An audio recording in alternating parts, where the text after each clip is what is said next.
Сайн байцгааны өрхөн мөнөд үзэгчдээ Монгол бичгийн дурсгалуудыг танилцуулж буй Монгол бахархал булангийн энэ удаагийн дугаараар та бүхэнд Абгаа хааны үнэмлэхний бичгийг танилцуулнаа.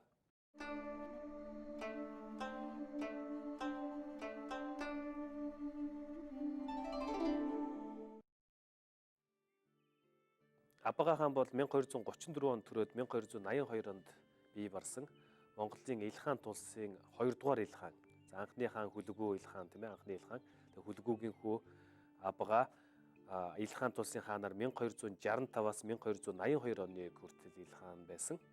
Хүлгүү хаан 9 хатан хоёроос дундаас төрсэн хүү байгаамаа. Тэгээд бидний та бүхэнд одоо танилцуулах гэж байгаа бичгийг туулай жил бичсэн гэж байдаг. Тэгээд яг ямар туулай жил бичсэн гэдг нь бичээгүй. Тэгээд Абгаа хааныг өөрийг нь хаан ширээнд байх энэ хугацаанд 2 туулай жил болсон. Нэг нь 1267, нөгөөх нь 1279. Тэгэхээр яг аль гэдэг нь тогтооход хэцүү. 67 юм уу 79 оны аль нэгэнд нь бичсэн бичгээ гэж ингэж үзэж байгаа.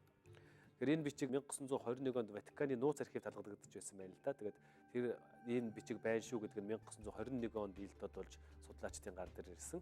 Тэгээд судлаачдын гар дээр ирснээс хойш ялангуяа хамгийн дөрвтэй судалгааг бол Клевис Мостерт гэж хоёр алдартай эрдэмтэн хийсэн. Ер нь Клевис Мостерт хоёрын энэ бичгийн Монгол бичгийн дурсгалын судалгаа бол ер нь маш дөрвтэй дахиад хүн судлаад шинэ юм гаргахын аргагүй юм сайхан судалгаанууд байдаг.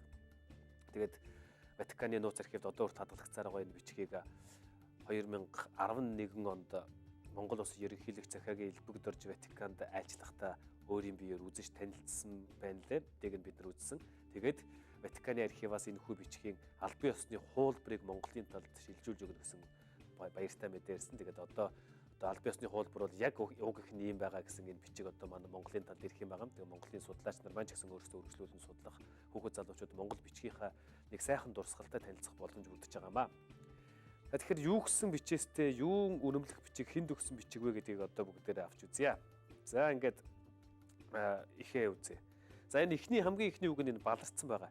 Энэ бол Абгаа гэсэн үг байх нь тодорхой. Энэ амархан сэргээчтэй гэж болно. Абгаа үг маань уу? Дандаа ингэж угаасаа эхэлдэг тэр үеийн бичгүүд үг маань уу? Самагаара. Тэр самагаар гэдэг нь энэ доод мөрнөөс бичсэн энэ хүн болохоор Ром хотын Монгол цэгийг захирч байсан. Одоо Монгол Абгаа хааны одоо цэргийн хамгийн гол жанжидын нэг нь. Самагаара гэдэг нь тэр аа нь болохоор өгөх оршихын ялгал. Тэр хүнд зориулаа Самара, Самарт гэсэн үг. Жагуура бүхэн гэдэг нь зуур бүхэн гэж байгаа. Зуур байгаа гэсэн үг тийм. Балгадуун даргастаа. Балгад гэдэг нь хот гэсэн утгаар. Балгадын даргаст, хотын дарганарт тийм ээ. За хин хинд зориулж өгнө гэдгийг хэлж байна. Ноёд та гэж дараагийнх нь ноёд та. За тэгээд тодхаагуула. Тодхаагуул гэдэг нь одоо тодтгогч гэсэн маягийн үг л байна л да. Энэ өртөөний ажлыг тодтох хэрэг явдлыг тодтгогч юм түшмэлийг тодхаагуул гэдэг ажилтай тодхуул. Тодхаагуула, дараа нь хараагуула, замчин тийм ээ. Онгоцаа гэчээд энэ мөр тасраад чин гэдэг нь эндэрч гисэн. Онгоцчина, онгоцчинд. За тэгэхээр энэ хүмүүс зориулсан тэр хин хиндвэ гэдэг юм. За тэгээд дараа нь бааб гэж хэлж байна. Бааб гэдэг. Энэ болохоор папыг хэлж байгаа. Ромын пап ламыг хэлж байна. Папача иргэсэд. Папаас ирсэн. Баражиркун гэж хүний нэр байна. Баражиркун тэргүүтэн. Баражиркун тэргүүтээ тийм төлөөлөгчд ирсэн юм байна л да. Тэр хүмүүсийг хэлж байна. Тэргүүтэн Маркакшиаса гэж энэ бол Иракэлний эртний Иракэлний үг хүндэт мэрэгд гэсэн утгатай үг. Тэгээд баражиркун тэргүүтээ хүндэт мэрэгдэд гэсэн үг. Маркакшиаса гэдэг нь бас нөгөө хөршхийн ялгал Маркакшиаса. Тэгээд энэ хүмүүст дабригдагсад гэдэг нь одоо дайрагсад одоогийн ухаалаар дайрагдагсад иргэн онгоцчин тодхаагуул улаага умда умд тийм ээ шүүс махыг бас манайхан шүүс гэж байна. Умд шүүс идэх юм тийм ээ. Энэ үл мэгдүүл гэдэг чинь одоо юу гэсэн үг одоо мөхс баг дутагдуулж ерөөсөө болохгүй маш сайн өгөл гэж хэлж байна тийм ээ.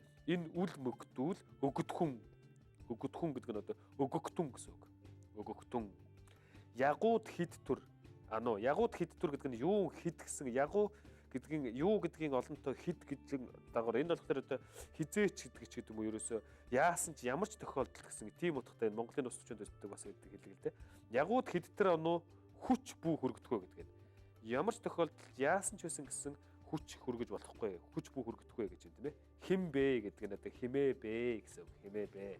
За тэгчээд бичиг мануу туулай жил өвлүүн тэрэгүүн сарааийн 10 жиргугаана араасаа бүхий дур бичвэ гэж. Араасаа гэдэг газар бичсэн бай, хотод бичсэн бай тээ. Бичиг мануу туулай жилийн өвлийн тэрэгүүн сарын 16-нд араасаа бүхий дур бичвэ гэсэн. За ийм нэг бичиг байгаа. Энэ бол одоо үнэмлэх бичигч гэдэг зарилэг Абгаа хааны үнэмлэгч гэдэг Абгаа хааны зарилэгч гэж заримдаа нэрлэдэг. Ерөөсөө тэр энэ бичгийг барьж явж байгаа тэр папаас ирсэн төлөөлөгчдөд ерөөсөө хүч хүргэж болохгүй. Ундаа шүүс, улаа, онгоцчсон замчин энэ бүх зүйлээр одоо тэрийг одоо мөхтүүлж болохгүй. Дандаа бэлэн өгжвэ гэсэн юм багтах бичиг байгаамаа. Энэ бичиг нь өөрөө одоо бас Монголын тэр папламтай Монгол Илхан тулс ерөөсөө Монголын эзэнт гүрний баруун Европтой харьцаж байсан, Ватикантай харьцаж байсан дипломат ёсны бас нэг сонирхолтой баримтын зүй ёсоор тооцогддог юм.